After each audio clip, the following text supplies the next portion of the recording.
Olá! Pois é, Domingos, essa é mesmo a dúvida de muitos motociclistas. Vamos ao concessionário buscar a nossa moto nova e a seguir temos a parte chata de termos de realizar a rodagem. Mas será essa tarefa mesmo imprescindível? Verdade ou mito?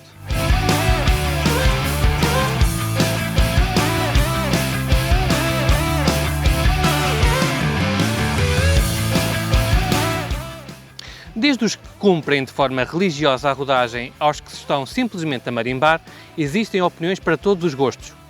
As motos também são muito diferentes umas das outras e não podemos fazer a rodagem de uma 125 da mesma forma que fazemos a de uma desportiva de 1000 cilindrada.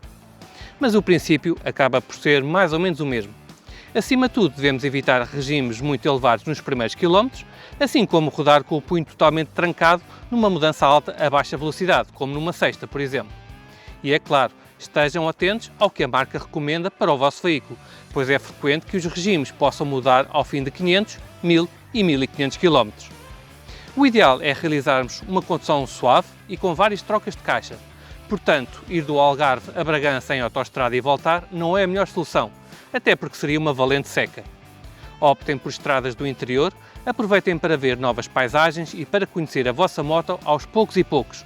Numa scooter, mesmo sem as passagens de caixa, aplicam-se os mesmos princípios. Mas pelo menos o motor é a única coisa que necessita de uma verdadeira rodagem, certo? Não, também aqui devemos ter alguma cautela com todos os componentes de uma moto, nomeadamente com os pneus e com os travões. Começar a puxar de forma gradual por tudo é meio caminho andado para que no futuro tudo funcione da melhor forma e com a desejada fiabilidade. Recordamos que cada moto tem as suas particularidades. As motos de competição são depois outra história, embora também tenham o seu período de rodagem, mas nada como dar atenção às recomendações dadas pelo fabricante. Até pode ser que os motores já venham bem rodados de fábrica, mas vocês não querem ficar com dúvidas se a vossa moto gasta óleo por causa da rodagem, pois não? E mais um detalhe importante, no final da rodagem não descurem a primeira revisão às vossas motos, nomeadamente com a troca do óleo e do filtro. É como dar sangue novo e filtrado à vossa moto.